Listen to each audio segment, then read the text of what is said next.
레위기 6장 6절부터 7절입니다. 그는 또 그 속건 제물을 여호와께 가져갈지니 곧 내가 지정한 가치대로 양떼 중 흠없는 순양을 속건 제물을 위하여 제사장에게로 끌고 갈 것이요 제사장은 여호와 앞에서 그를 위하여 속죄한즉 그는 무슨 허물이든지 사함을 받으리라. 아멘. 자, 앞서서 우리는 속건제에서 이 배상하는 것에 대해서 나누었습니다. 이웃에게 신실하지 못한 죄를 자백하고 그것을 돌려주고 그 손해를 또한 배상하라고 하셨죠. 그래서 5분의 1을 더하여 돌려줘라. 주님께서 그렇게 말씀하셨어요.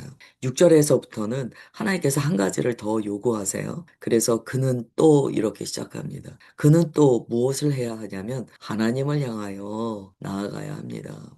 이웃에게 배상을 마쳤다고 해서 끝이 아니라는 거예요. 속건 제물을 하나님 앞으로 가져가야 됩니다. 사람에게 지은 죄는 반드시 사람과의 관계 회복을 요구해요. 동시에 그뿐만이 아니고 하나님 앞에서도 그 죄가 처리되는 과정이 반드시 있어야 합니다. 다윗이 밧세바를 범한 이후에요. 시편 51편에 보시면 이렇게 이야기해요. 내가 주께만 범죄하여 주의 목전에 악을 행하였사오니 라고 이야기해요.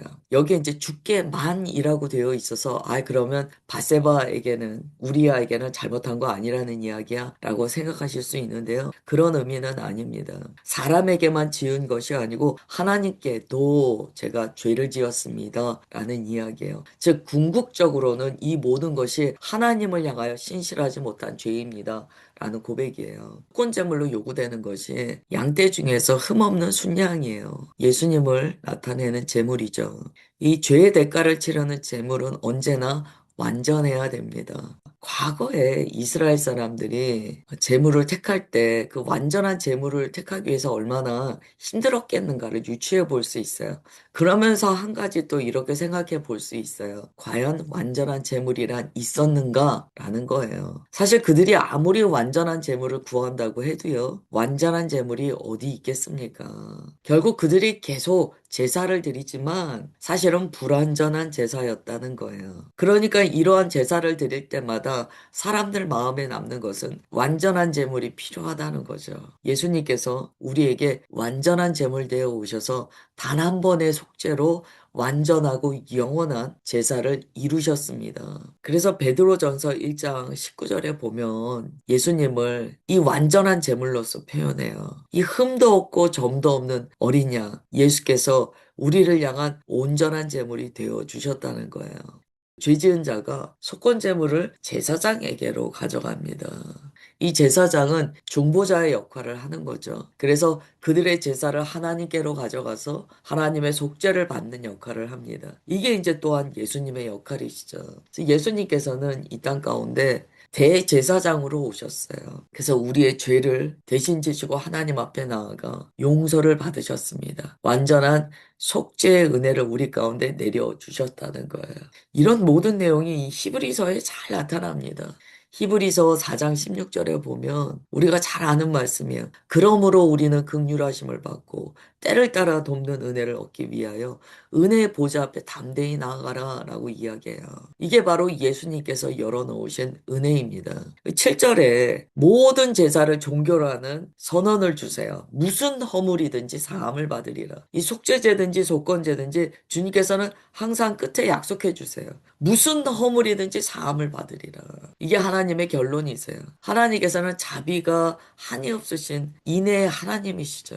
그래서 하나님께서 말씀하신 대로 주님 앞에 용서를 간구하며 나오는 모든 자녀들에게는요, 사함을 받는 길을 열어주셨어요. 주님께서는 모든 허물이 사함을 받는다라고 약속하셨다는 거예요. 이것은 예수님의 십자가를 통하여 우리 가운데 실제가 되었습니다. 그 다음에 이제 9절 보겠습니다. 아론과 그의 자손에게 명령하여 이르라. 번제의 규례는 이러하니라. 번제물은 아침까지 제단 위에 있는 석쇠 위에 두고 제단의 불이 그 위에서 꺼지지 않게 할 것이요. 아멘. 이제 새로운 단락이 시작돼요. 이제 하나님께서 번제의 규례에 대해서 말씀하세요. 이 번제는요, 히브리어로 올라입니다. 올라. 참 우리말과 연결돼 있어요. 번제는 주님 앞에 이 올라가는 거예요. 근데 히브리어로도 올라예요. 주님 앞에 남김없이 다 올라가는 것이 번제입니다. 그래서 이것은 헌신의 예배라고 해요. 그런데 이 번제의 규례에서 중요한 중요한 게 있어요. 하나님께서 아침까지 그 불이 꺼지지 않게 하라 이렇게 말씀하셨다는 거예요. 이 이야기는요, 저녁에 드려진 번제물이 아침이 될 때까지 제단에서 계속 타오르게 하라 라는 말씀이에요. 신약의 그리스도인인 우리에게 적용하자면 예배 불은 주님 앞에 나온 순간에만 타는 것이 아니고 계속하여 그 불이 타올라야 한다는 거예요. 우리가 이 아침에 주님 앞에 예배 올려드립니다. 이 불은요, 계속하여 다음의 예배 때까지 타오르고 있어야 한다는 거예요. 이것을 우리는 삶의 예배라고 표현합니다. 9절에서 제단의 불이 그 위에서 꺼지지 않게 해야 한다라는 이 구절은요, 후에 보시면 12절과 13절에 동일하게 두 번이나 더 반복됩니다. 주님께서 세 번이나 반복하시는 거예요. 세 번 반복은요, 중요하기 때문에 완전수 세 번으로 반복하시는 거예요. 무엇이 중요하다는 말씀입니까? 제단의 불이 꺼지면 안 된다는 거예요. 여러분, 불은요, 가만히 두면 꺼집니다. 신앙도요, 믿음도요, 아무것도 안 하고 가만히 있으면 꺼져요. 성경은 분명히 성령을 소멸하지 말라 이렇게 말씀하세요. 그냥 자기 삶만 살면은요, 꺼져요. 우리는 계속 이 불을 붙여 나가야 돼요. 이런 불이 어떻게 해야 계속 붙습니까? 꺼지기 전에 장작을 계속 넣어야 돼요. 가시목과 같은 우리가 주님 앞에 계속 타올라야 한다는 거예요. 그래야 그 불이 꺼지지 않아요. 그리스도인은요, 매일, 매 순간, 의도적으로 주님을 기억하고 기념하며 불을 지피는 사람들입니다.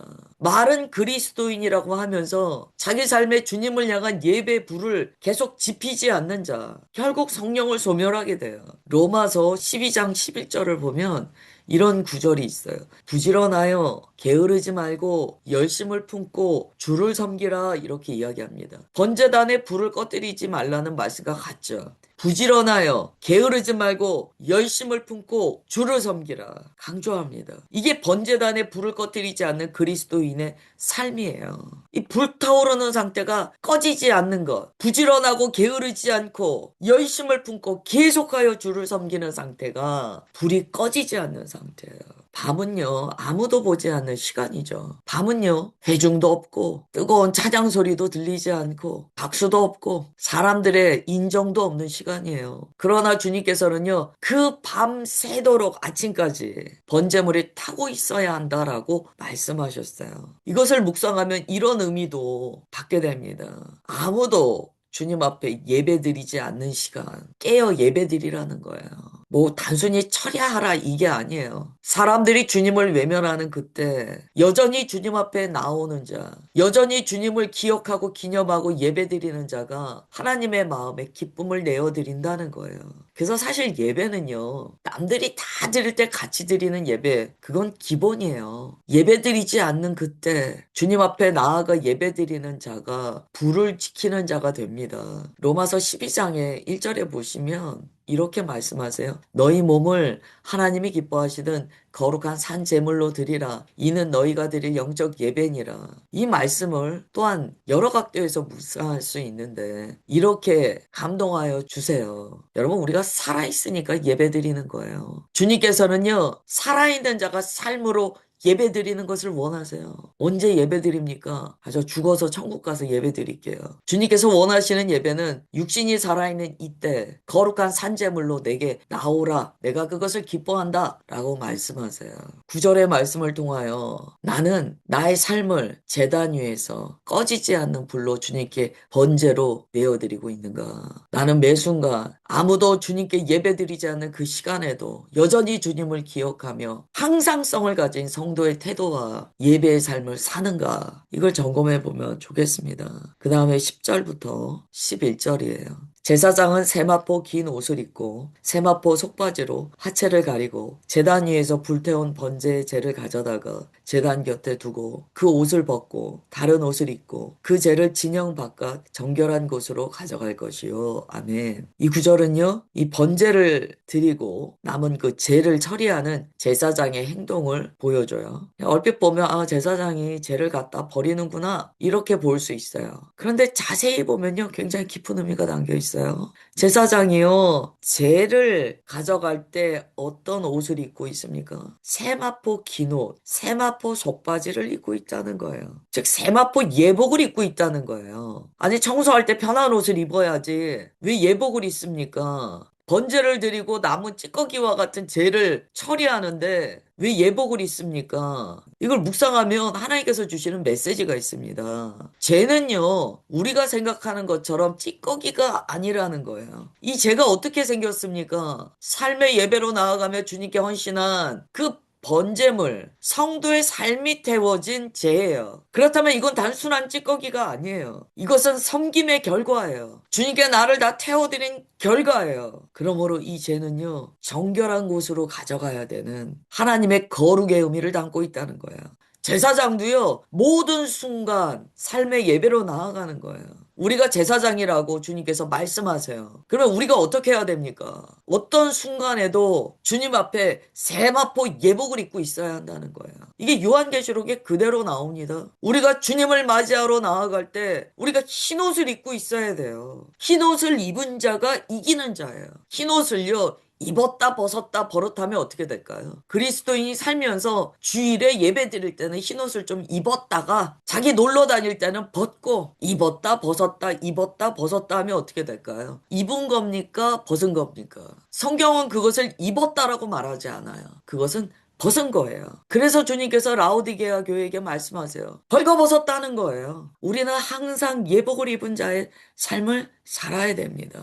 그게 중요한 거예요. 골로새서 3장 23절 이렇게 말씀하세요. 무슨 일을 하든지 마음을 다하여 죽게 하듯 하고 사람에게 하듯 하지 말라. 청소도 다 죽게 하듯 해야 돼요. 그 다음에요. 이제 우리가 11절을 해석해 봐야 돼요. 죄를요, 진영 바깥으로 가져갈 때는요, 하나님께서 분명히 다른 옷을 입어라 라고 말씀하셨어요. 그렇다면 우리가 나눈 지금 거룩한 예복과 다른 옷은 무슨 차이가 있습니까? 이것은 거룩하지 않은 옷을 입으라는 이야기가 아니에요. 신약에서 이야기하는 흰 옷을 벗어라 라는 이야기가 아니에요. 이것을 우리가 어떻게 해석해야 되냐면, 목사가요, 페르조나를 쓰고 살아요. 하나님 앞에 거룩한 척 하는 옷을요, 모든 사람을 대하여 입고 살아요. 그러면 안 된다는 거예요. 그래서 11절에 이야기하는 죄를 버릴 때 다른 옷을 입어라라는 것은요, 거룩하지 않은 옷을 입어도 된다라는 말이 아니에요. 왜냐하면 그 다음에 정결한 곳으로 가져갈 것이요 말씀하기 때문이에요. 정결한 곳에 정결한 옷을 입고 가야 돼요.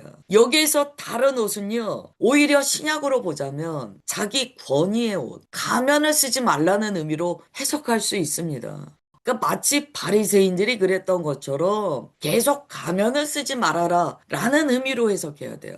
그래서 10절과 11절이요. 쌍방향에서 묵상할 수 있는 하나님의 말씀입니다. 11절의 말씀을 아예 그럼 거룩한 옷 안 입어도 돼. 이제 다른 옷 입고 자기 마음대로 해도 돼 라는 의미로 해석해서는 안 돼요. 왜냐면 정결한 곳에 가지고 가라 말씀하시기 때문이에요. 일상에서 가면을 쓰는 종교인의 모습으로 나아가지 말라라는 권면의 말씀으로 해석하는 것이 좋습니다. 결론적으로 이 말씀으로 우리가 스스로에게 어떤 질문을 할 수 있을까요? 나는 예수 그리스도로 옷 입었는가? 나는 흰 옷을 입어 지키는 자인가? 혹은 나는 종교적 옷을 입고 그 종교적 가면으로 사는 자인가를 봐야 돼요. 오늘 말씀으로 묵상할 때 내가 혹여 주님 앞에 섬길 때 어떤 나의 직임과 직분으로 입어야 하는 옷을 입었다면 그것이 종교적 가면이 되지 않도록 해야 한다라는 경계의 말씀으로 받아야 합니다. 벌거벗은 수치로 주님 앞에 서지 않도록 늘 조심해야 돼요. 그러나 사람을 대하여 종교인의 옷을 입고 있는가 또 분별받아야 돼요. 오늘 여기까지 보겠습니다. 하나님 오늘도 귀한 말씀 주셔서 감사드립니다.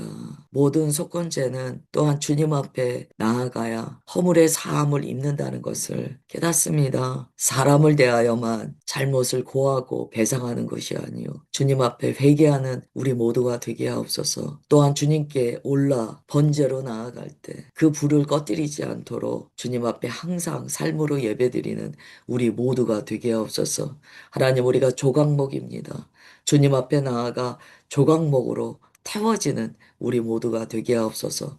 또한 주님께서는 거룩한 예복을 입고 주님 앞에 드리는 번제를 감당하라고 가르쳐 주셨습니다. 예수 그리스도로 옷 입어 흰 옷을 입은 우리가 이 옷을 벗지 않기로 결단합니다. 날마다 주의 보혈에 씻김 받아요. 주님께서 입게 하신 세례의 옷, 예수님으로 옷 입은 이 거룩한 은혜를 벗지 않도록 주님 도와주옵소서. 또한 동시에 우리가 종교인의 허물을 쓰고 그것을 벗지 않고 종교인의 모습이 나라고 생각하지 않는가 주님 깨닫게 하옵소서. 오늘 주님께서 주신 말씀에 오직 아멘으로 나아가나이다. 주의 은혜가 주의 자녀들 가운데 한날 풍성한 것을 믿사오며 사랑하는 주 예수 그리스도의 이름으로 기도드리옵나이다. 아멘.